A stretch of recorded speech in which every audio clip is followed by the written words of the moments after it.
بسم اللہ الرحمن الرحیم الحمد للہ رب العالمین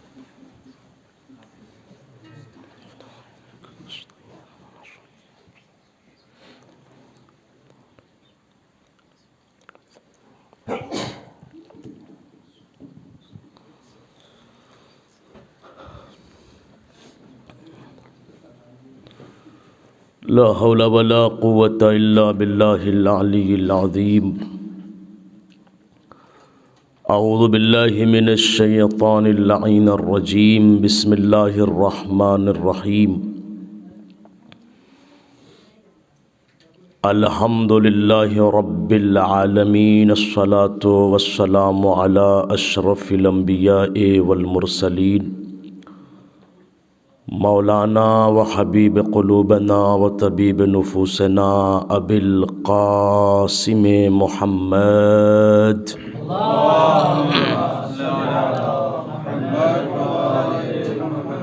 وعلى أهل بيته الطيبين الطاهرين المعصومين المظلومين الذين أذهب الله عنهم الرجس أهل البيت ويطهركم تطهيرا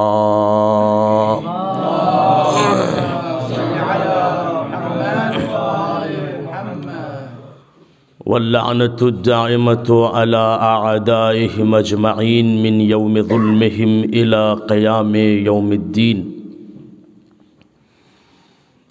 أما بعد فقد قال الله سبحانه وتبارك وتعالى في كتابه الكريم وهو أصدق الصادقين بسم الله الرحمن الرحيم إن الذين يؤذون الله ورسوله لعنهم الله في الدنيا والآخرة وأعد لهم عذابا مهينا صلوات پڑھیں بر محمد و آل محمد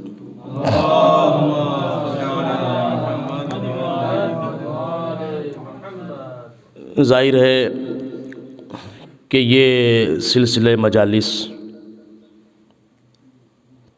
ہماری اور آپ کی شہزادی عالم نسوانیت کی سید و سردار حضرت فاطمہ زہرا سلام اللہ علیہا کی شہادت کے دلسوز موقع پر یہ مجالس منعقد کی گئی ہیں اور آپ حضرات مستقل اس فیض سے سرشار ہو رہے ہیں. مسلسل صبح سے شام تک مجالس کا ایک سلسلہ ہے اور آپ حضرات محظوظ بھی ہو رہے ہیں شہزادی کے فضائل سن کے اور مغموم و غمگین بھی ہو رہے ہیں شہزادی کے مصائب کے اوپر.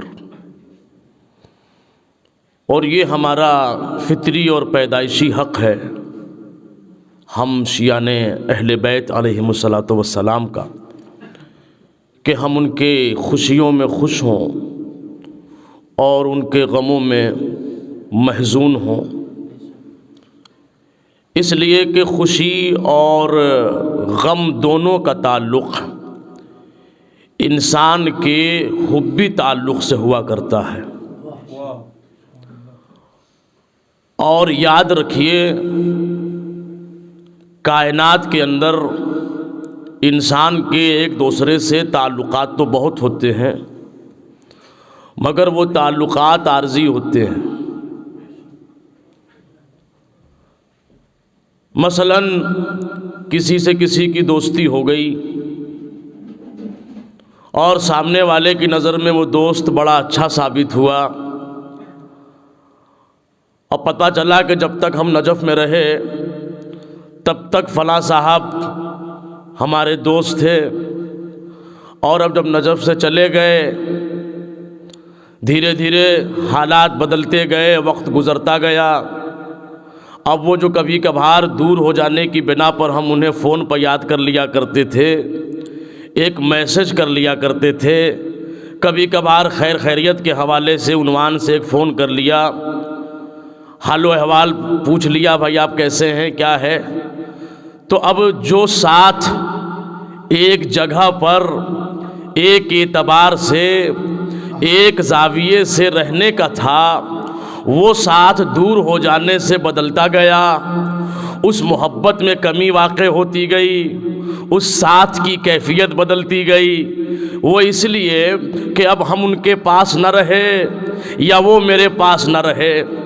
تو یہ تبدیلیاں اور یہ ترمیمات، یہ بدلاؤ ان محبتوں میں ممکن ہوتا ہے جو محبتیں عارضی ہوں اور وقتی ہوں، مگر جن محبتوں کا تعلق حقیقت سے ہو، جسے ہم اپنی محبت کو محمد اور آل محمد کی محبت کا نام دیں، تو اس کے اندر کوئی تبدیلی واقع نہیں ہوتی، بلکہ ہم ایک جملہ یہاں پہ کہہ کے گزرنا چاہتے ہیں کہ اس محبت میں روز بروز اضافہ ہوتا جاتا ہے، اور وہ اضافہ انہی مجلسوں کے ذریعے سے ہوتا ہے، اس لیے کہ جیسے جیسے ہم ان کے فضائل و کرامات کو سنتے چلے جاتے ہیں، معرفت میں اضافہ ہوتا جاتا ہے، اور جیسے جیسے معرفت بڑھتی چلی جائے گی، محبت ہمارے وجود کے اندر راسخ ہوتی چلی جائے گی۔ صلوات پڑھے بر محمد و آل محمد۔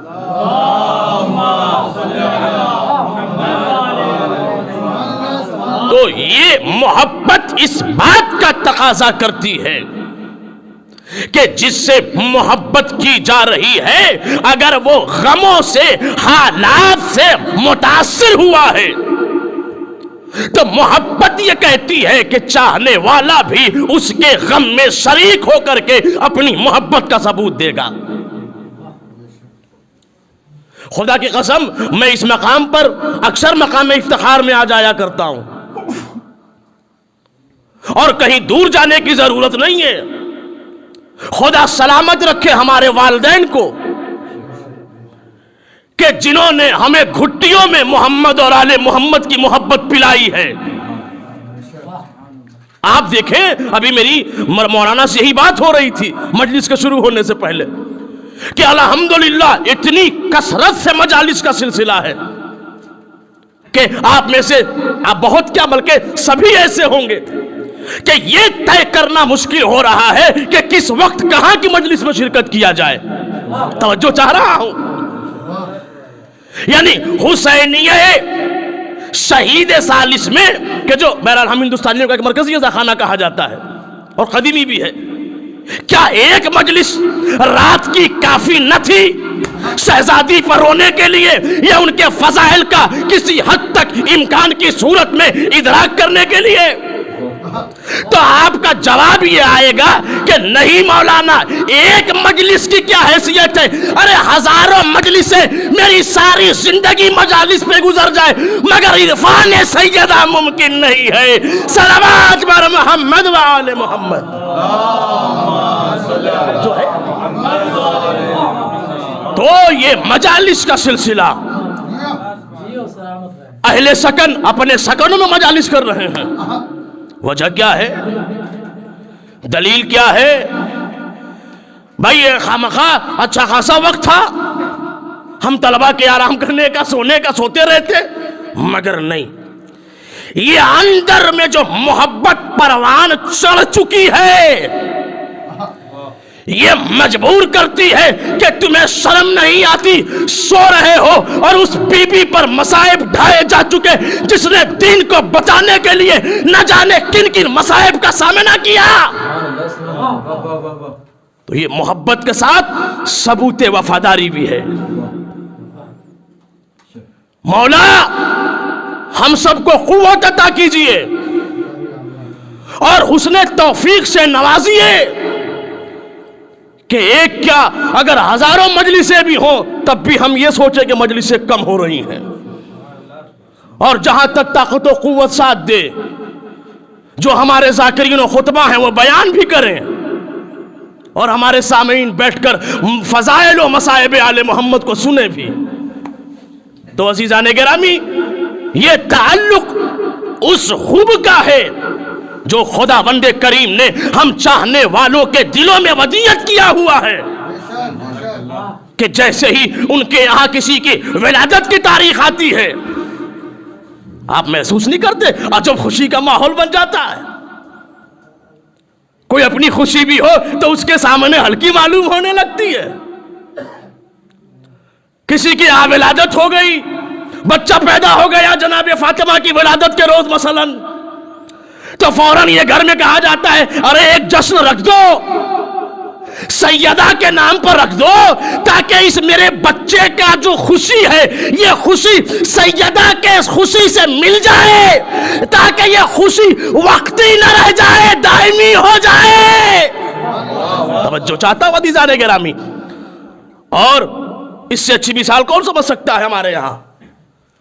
ہم غموں کا مداوا بھی انہی کے غموں سے کرتے ہیں، تو یہ شرف ہے اور بہت بڑا شرف ہے۔ خدا ہم سب کو توفیق دے۔ یقیناً یہ احساس ہر قدم پر لاتا ہے کہ جو حق عزا ہے، جو حق مجلس و ماتم ہے، وہ ہم کہاں ادا کر سکتے، مگر اس کا مطلب یہ نہیں ہوتا کہ اگر ہم سمندر نہیں پی سکتے تو اس سے گلاس دو گلاس کا استفادہ بھی نہ کریں۔ جتنا ممکن ہے، جتنی ہماری طاقت ہے، جو امکانیت ہے، اس امکانیت کے دائرے میں رہ کر کے ہم شرکت کریں۔ تو عزیزان گرامی پوری توجہ چاہتا ہوں، صلوات پڑھیں بر محمد و آل محمد۔ تو میں نے سورہ احزاب کی 57 نمبر کی آیت آپ کے گوش گزار کیا، ان الذین یؤذون اللہ ورسولہ، وہ لوگ کہ جو اللہ کو اور اللہ کے رسول کو اذیت دیتے ہیں۔ کام ہی یہی ہے کچھ لوگوں کا، پہلے بھی رہا اور اب بھی مشغلہ یہی ہے۔ میں نے صبح کی مجلس میں بیان کر دیا کچھ چیزیں جو اس قسم نے بیان کرنی تھی، مگر اس سے ہٹ کے کچھ لوگوں کو سکون میسر نہیں ہوتا اس وقت تک کہ جب تک وہ اہل بیت یا اہل بیت کے چاہنے والوں کو اذیت سے دوچار نہ کر دیں۔ بات سے بات کو ملائیے، میں نے وہی کہا نا کہ جہاں ایک طرف اہل بیت سے ہماری محبت، توجہ چاہتا ہوں عزیزان گرامی، جہاں ایک طرف اہل بیت علیہم الصلاۃ والسلام سے ہماری محبت ان کے غم میں رونے پر آمادہ کرتی ہے، ان کی خوشیوں میں خوش ہو جانے پر ابھارتی ہے، تو دوسری طرف جو ان سے بغض و عناد رکھنے والے لوگ ہیں ان کا چہرہ بگڑتا ہوا نظر آتا ہے، اس لیے کہ بغض و عناد کا تقاضا یہ ہے کہ جس سے دشمنی کی جا رہی ہے، جب اس کے غم اور فضائل بیان کیے جائیں گے تو اس کی صورت اترتی ہوئی نظر آتی ہے، اور یہ ہو رہا ہے۔ آپ دیکھیے ابھی کا جو منظرنامہ ہے دنیا میں، آپ دیکھیے اس کو تو آپ محسوس کریں گے، الذین یؤذون اللہ ورسولہ، تو یہ وہ لوگ کہ جو اللہ کو اور اس کے رسول کو اذیت دیتے ہیں،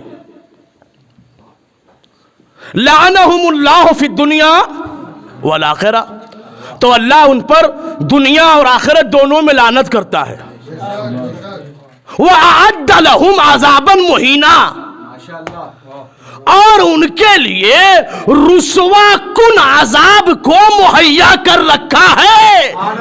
توجہ چاہتا ہوں عزیزان گرامی، تو اب دو طرح کی تصویر ہمارے سامنے دنیا میں آتی ہے،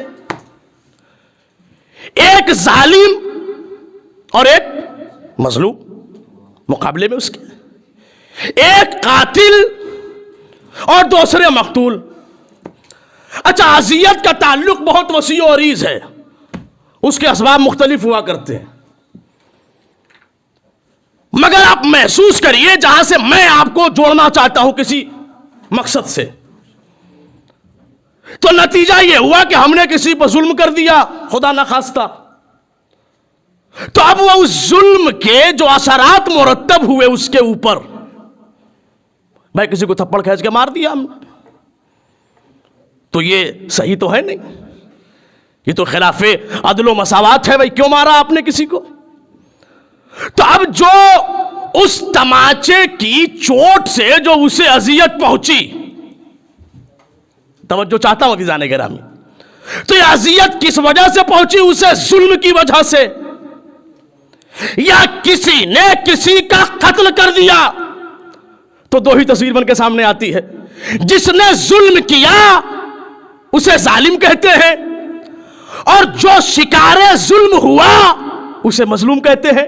توجہ چاہتا ہوں جانے گرامی، جس نے قتل کیا وہ ٹھہرا قاتل، اور جس پر اثر قتل ثابت ہوا، یعنی جس پر اثر قتل مرتب ہوا، اسے مقتول کہتے ہیں۔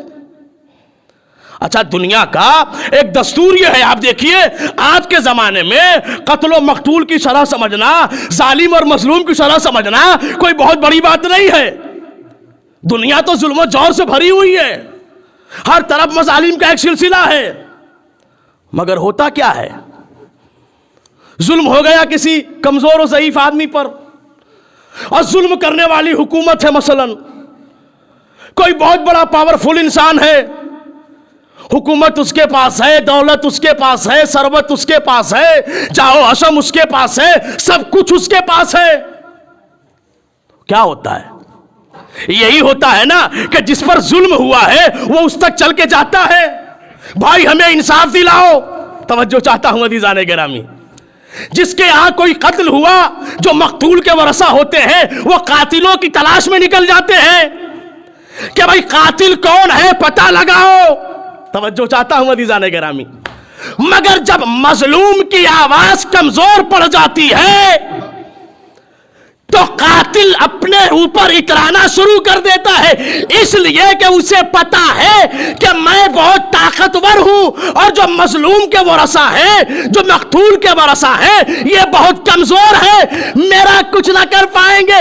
مگر یاد رکھیے کمزور ہونے کا مسئلہ نہیں ہے، ارے علی کی بیٹی زینب نے یہ دروازہ بھی کھول دیا، اگر کچھ نہ کر سکو تو ظالم کے گھر میں ایک مجلس ہی برپا کر لو۔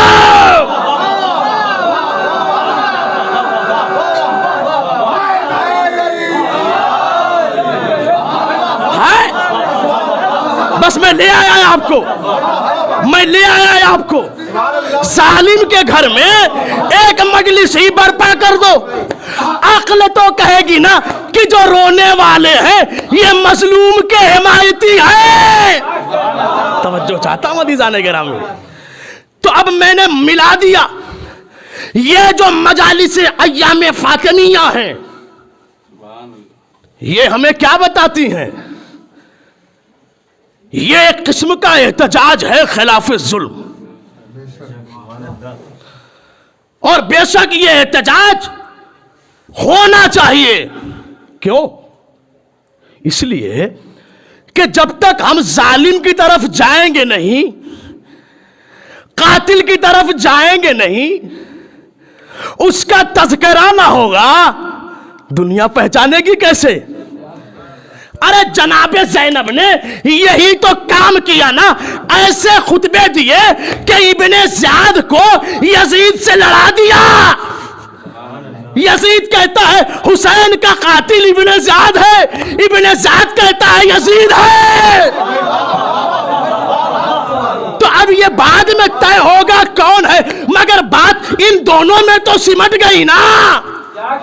توجہ چاہتا ہوں عزیزان گرامی، تو وہ بات آ رہی ہے، کچھ نہ کہنے سے بھی چھن جاتا ہے اعجاز سخن، اور ظلم سہنے سے بھی ظالم کی مدد ہوتی ہے۔ تو کبھی کبھی نہ بولنا اور کسی موقف پر بالکل خاموش رہ جانا، اگر کوئی بڑی مصلحت ہو تو ایک الگ بات ہے، میں یہ نہیں کہہ رہا ہوں کہ ہر جگہ خاموشی بری بات ہے، نہیں، کہیں کہیں خاموشی حسن ہوا کرتی ہے، عین مصلحت ہوا کرتی ہے، مگر یہ کہ ہم کسی کی رواداری کے چکر میں ہاتھ پہ ہاتھ دھرے بیٹھے رہیں، ارے وہ مسلمانوں کے خلیفہ ہیں، سنیں گے تو پڑوسی ناراض ہو جائیں گے، ارے پڑوسی کے ناراض ہونے سے نہ ڈرو، سیدہ کے ناراض ہونے سے ڈرو۔ صلوات بر محمد و آل محمد۔ جو ہے یا نہیں؟